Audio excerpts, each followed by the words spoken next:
et bienvenue dans les coulisses de la science. La pollution atmosphérique est devenue l'une des préoccupations majeures des pouvoirs publics, au même titre que la qualité des eaux qui bordent notre littoral ou encore l'eau que nous buvons.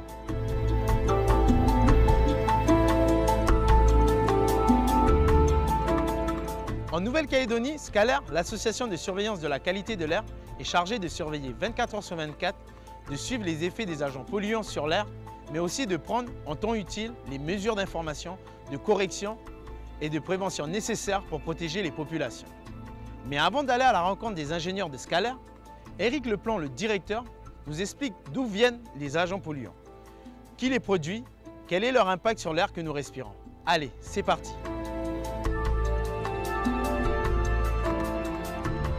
Donc l'association Scalair a été mise en place dès l'année 2004 dans les papiers et au niveau opérationnel dès 2007, c'est-à-dire avec les stations et tout.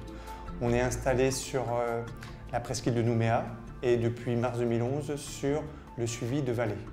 Alors Scalair, surveillance qualité de l'air, on va surveiller avec des stations de mesure et qui sont fournies à l'intérieur des analyseurs. On va surveiller le dioxyde de soufre qu'on appelle communément le SO2, on va surveiller les poussières, les PM10 en l'occurrence, qui sont ce qu'on appelle particulate metteurs de 10 micromètres de diamètre.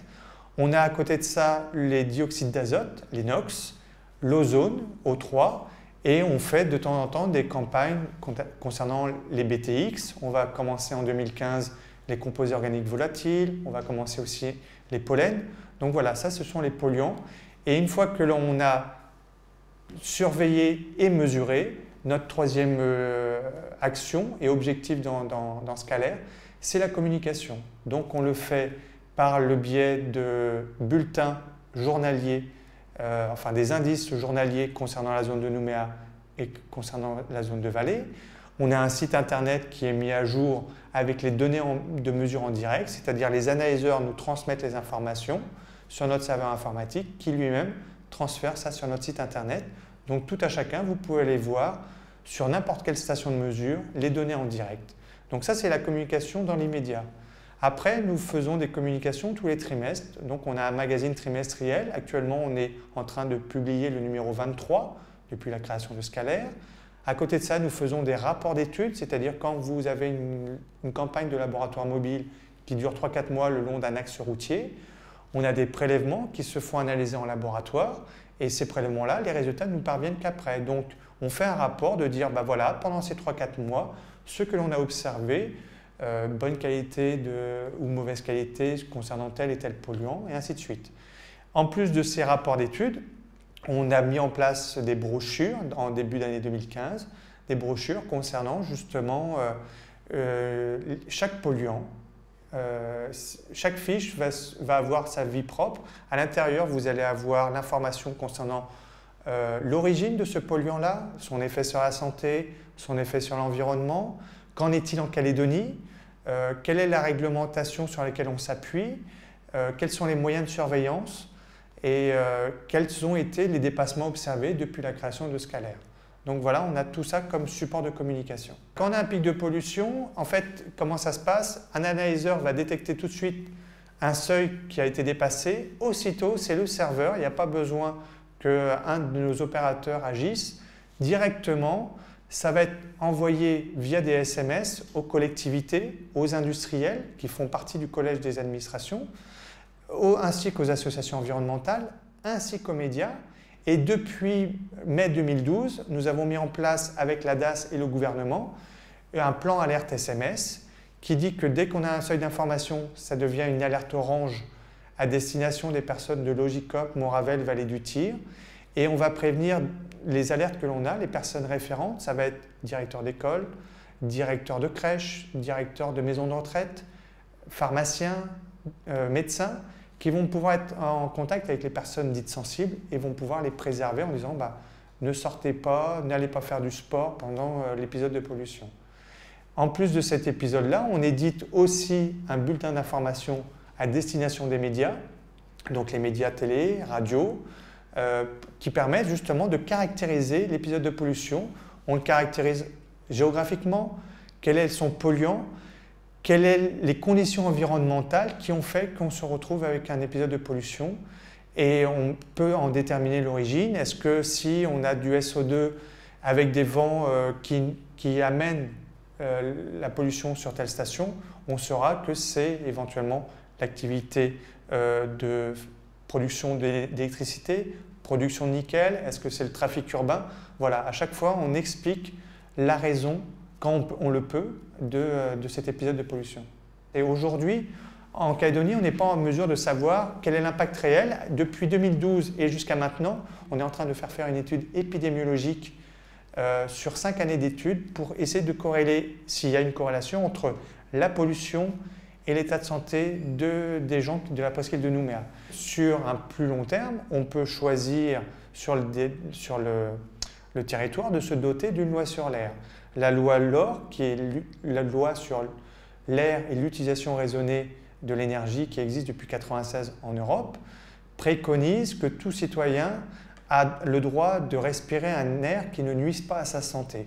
Donc l'idée, c'est qu'on puisse se doter d'une loi sur l'air qui va nous donner un cadre sur quels polluants surveiller, quel seuil et quels sont les moyens pour ne pas arriver dans des cas de pollution.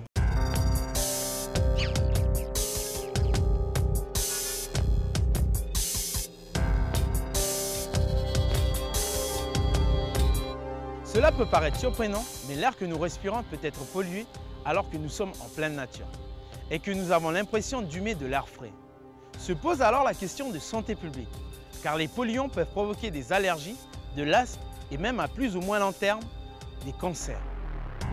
Heureusement, des organismes comme Scalair ont mis en place des stations de surveillance afin d'informer la population d'éventuels pics de pollution en se référant pour cela aux réglementations européennes et françaises, qui définissent les seuils de concentration à ne pas dépasser et les objectifs annuels de qualité de l'air.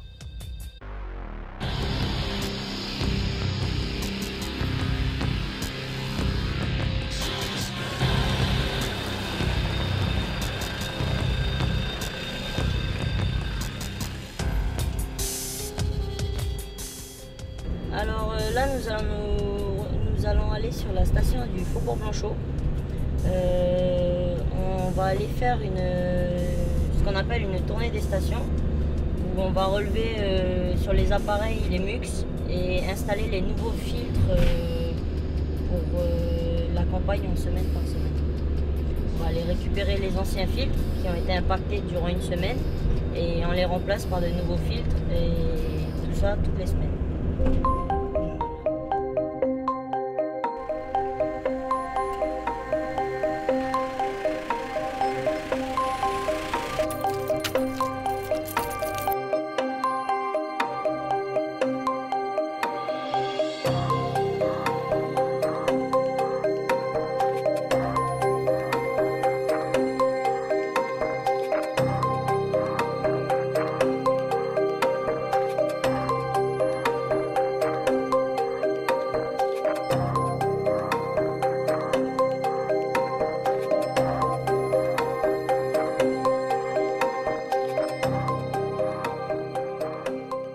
Ce que je viens de faire, c'est un changement de filtre à cul. Donc tous les mardis, on vient récupérer les filtres impactés des semaines précédentes, de mercredi en mercredi, et on met les nouveaux filtres. Dans cette station au Faubourg, le plus gros polluant qu'on a, c'est vraiment le trafic routier. Après, suivant les vents, si les vents sont vraiment importants et qui portent vraiment sur le Faubourg, on peut avoir des traces de pollution provenant des centrales comme Donyambo, le nickel, enfin la SLN. Mais principalement, c'est le trafic routier sur cette station. Cet appareil, c'est assez simple. Tout à fait en haut, sur le toit, vous allez pouvoir le voir, il y a une tête de prélèvement. Vous avez des pompes. Ces pompes-là, elles aspirent l'air à partir des têtes de prélèvement. Donc l'air, elle circule, elle descend, là vous voyez, elle passe dans ce tuyau, elle rentre ici. Et quand elle rentre ici, eh ben, elle passe suivant le filtre que l'on a choisi, elle va passer dans le filtre. Donc en passant dans le filtre, elle impacte le filtre. Et après, vous avez les électrovanes et ça vient dans cet appareil-là Et là, ici, c'est cet appareil-là qui, lui, quantifie le taux de poussière, toute la pollution qui passe dans le filtre. C'est cet appareil qui le gère. Il va récupérer le volume d'air entré, le volume d'air en sortie, et il va faire un ratio. Après, c'est des calculs internes, quoi.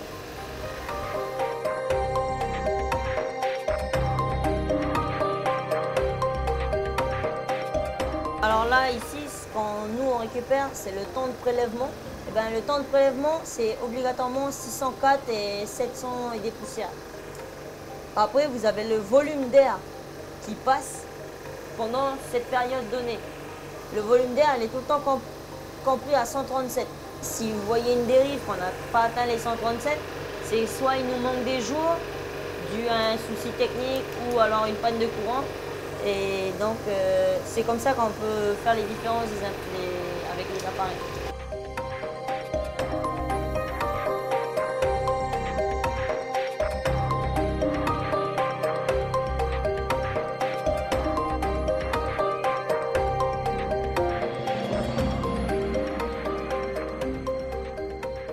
Là, on va voir en fait le cheminement de l'air dans un analyseur de dioxyde de soufre. C'est les mêmes appareils qu'on retrouve dans les stations de mesure qu'on a vues précédemment.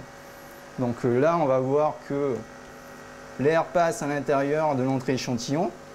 Il va rentrer à l'intérieur. Ensuite, il va passer dans une chambre de mesure.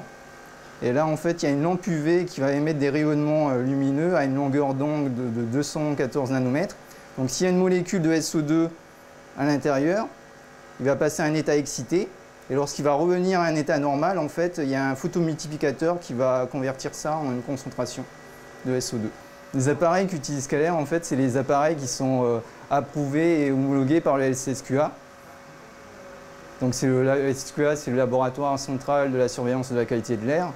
Donc ils répondent à des normes européennes, entre autres. Donc là, ce que je vais vous montrer, en fait, c'est l'étalonnage d'un appareil. En fait, une fois par an, on envoie des bouteilles de gaz et des calibrateurs dans un laboratoire en France qui va nous contrôler en fait la concentration réelle du gaz qu'on va injecter dans un appareil. Donc ce qui est fait, c'est qu'on passe tout d'abord un R0 pour voir s'il n'y a pas une dérive sur l'appareil. Donc on le contrôle comme si c'était une balance, donc à 0. Ensuite, on a un point d'échelle. Là, pour l'exemple qui nous intéresse, là, normalement, on devrait obtenir 93,2 ppb. Donc là, on a 97,5, donc c'est tout à fait acceptable. Donc l'appareil, il est correctement calibré. Les contrôles d'étalonnage, en fait, sont une partie importante du processus parce que ça permet de prouver que nos appareils effectuent des bonnes mesures.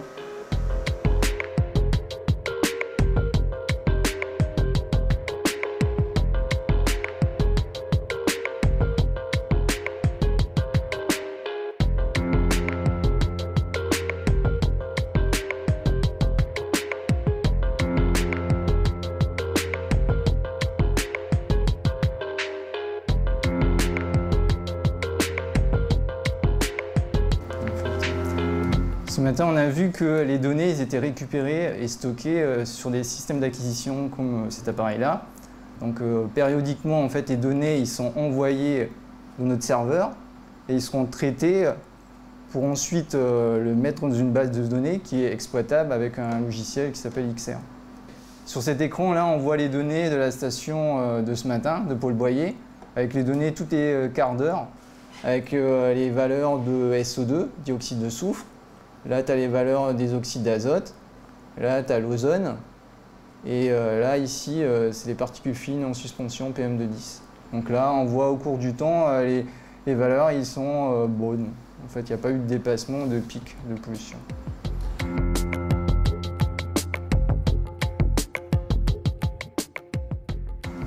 S'il y a un dépassement de seuil, en fait, ce qui se passe, c'est que le système d'acquisition il envoie un signal au serveur qui envoie par la suite des SMS pour nous dire qu'il y a eu un dépassement, par exemple, de SO2 dans telle station. En fait, on constate que les niveaux de pollution sont très faibles, mais on voit que entre 7h et 8h, il y a quand même un léger pic. C'est par rapport aux gens quand ils vont au travail. Alors récemment, en fait, on a eu un dépassement du seuil d'information et de recommandation à la vallée du Tir. On a dépassé en fait le 300 microgrammes par mètre cube de SO2 et c'est une pollution industrielle. À 15 h, il y a un rapport qui est édité et qui prend en compte les mesures de la journée. Et avec ces données-là, on va éditer un indice sur Nouméa. Cet indice permet d'informer la population sur l'indice de la qualité de l'air au cours de la journée. L'échelle de l'indice de la qualité de l'air, en fait, elle va de 1 très bon à 10 très mauvais. On peut voir qu'à Montravel, l'indice de la qualité de l'air est de 2, donc c'est très bon. Au Faubourg-Blanchot, elle est de 3 et au Lys, elle est de 2. Donc à partir de là, je vais faire mon texte en fait. Et ce texte-là, il sera utilisé pour le spot télé du soir en fait.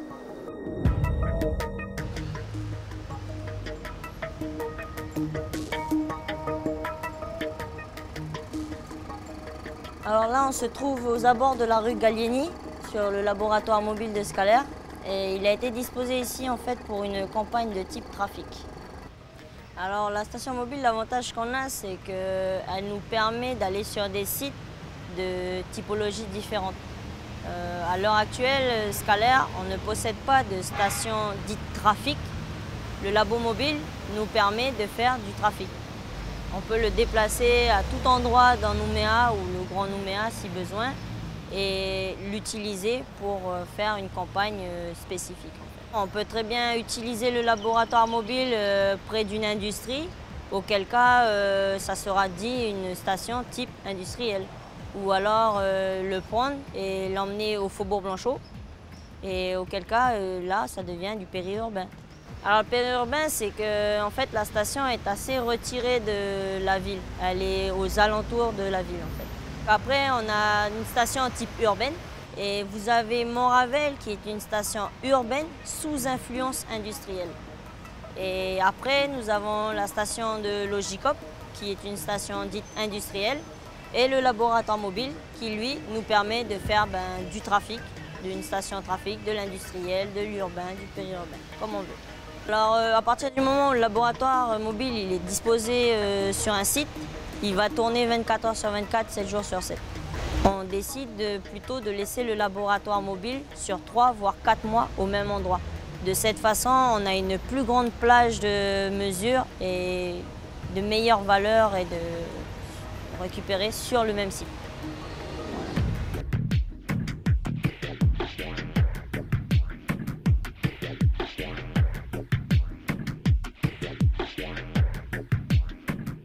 Alors la station mobile de Scalair, elle est composée de 3 appareils.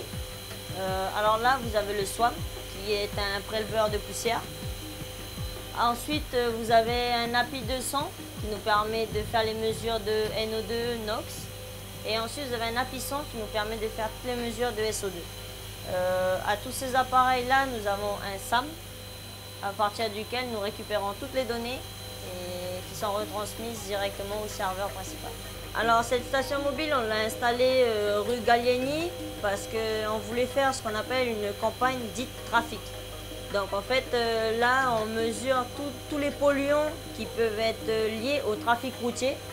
Et étant donné que la rue Gallieni est un des plus gros axes routiers dans la ville, eh ben, le choix il était judicieux, il fallait se positionner ici pour faire les meilleurs relevés. Alors le NO2 et le SO2, c'est 2 polluants qui sont surveillés en Nouvelle-Calédonie. Le SO2, c'est le dioxyde de soufre et le NO2, c'est le dioxyde d'azote. Le principal polluant, c'est le dioxyde d'azote. Le dioxyde d'azote, c'est ce que le trafic routier entraîne. Alors, le principe du SWAM, vous avez des filtres. Le filtre, il va se positionner sous la canule de prélèvement et l'air, elle vient directement en fait sur le filtre et elle impacte les polluants, si polluants il y a, impacte directement le filtre et le filtre, lui, continue son cheminement. L'appareil analyse ce filtre, il analyse la quantité d'air, le nombre de polluants et après il nous envoie directement les données au serveur. Alors ça, c'est des filtres. En fait, ici, c'est de l'hebdomadaire, c'est du journalier. Donc, vos filtres, ils ont fait la journée. Et ça, c'est une journée. Ça correspond à chaque fois à une journée. Donc là, vous pouvez voir les filtres. Et je vais vous montrer des filtres neufs. Voilà, les filtres quand on les met à la base. Et voilà, après, un prélèvement.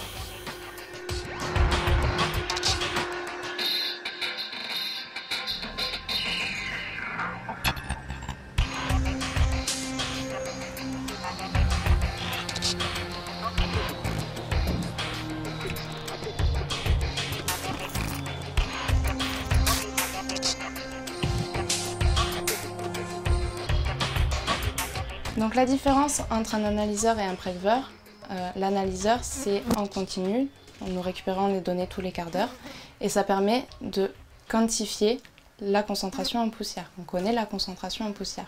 Le préleveur, quant à lui, il permet de qualifier la poussière. C'est sur une durée d'une semaine et ça permet de connaître la composition des particules. Donc on dose les métaux lourds dans un laboratoire français.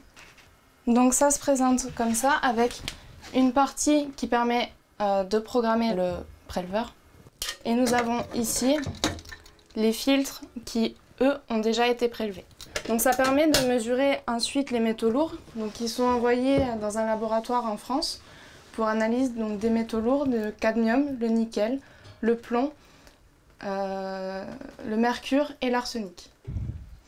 Donc nous avons des exemples de filtres avec ici un filtre vierge qui n'a pas encore été prélevé, un filtre qui a été prélevé dans le sud où la couleur est orange typiquement du sud, des poussières du sud, et un prélèvement qui a été effectué à Nouméa où on voit bien que la couleur est grise. Les poussières qui sont prélevées là-dessus sont en général dues au trafic routier ou aux industries.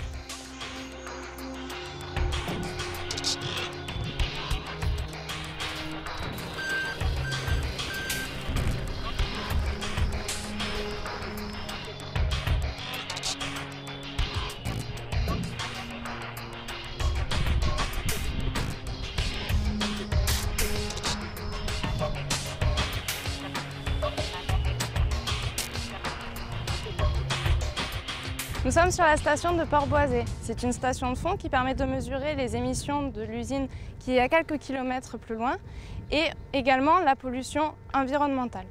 Il n'y a pas de différence entre les stations du Sud et les stations de Nouméa. Elles sont constituées des mêmes analyseurs. Nous avons l'analyse du dioxyde de soufre, des oxydes d'azote et des poussières. On a également deux préleveurs, le Partisol et la Jojowen.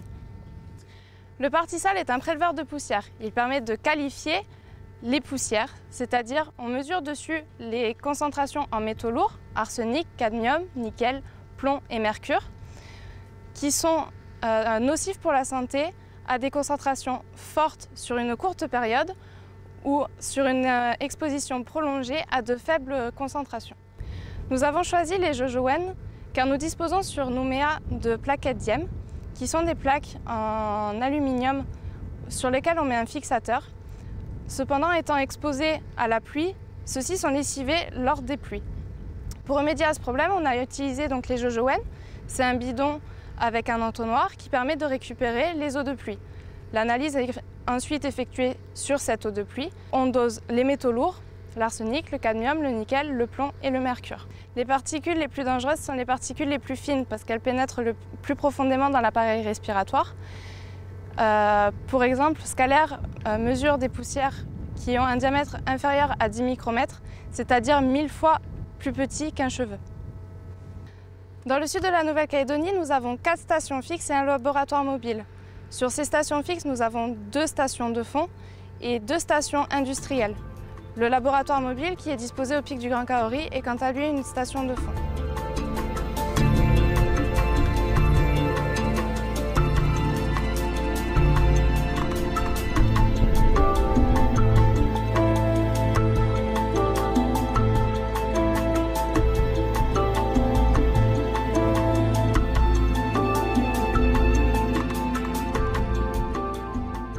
Voilà, c'est C'est fini pour aujourd'hui. Nous espérons que vous en savez plus sur la qualité de l'air que vous respirez.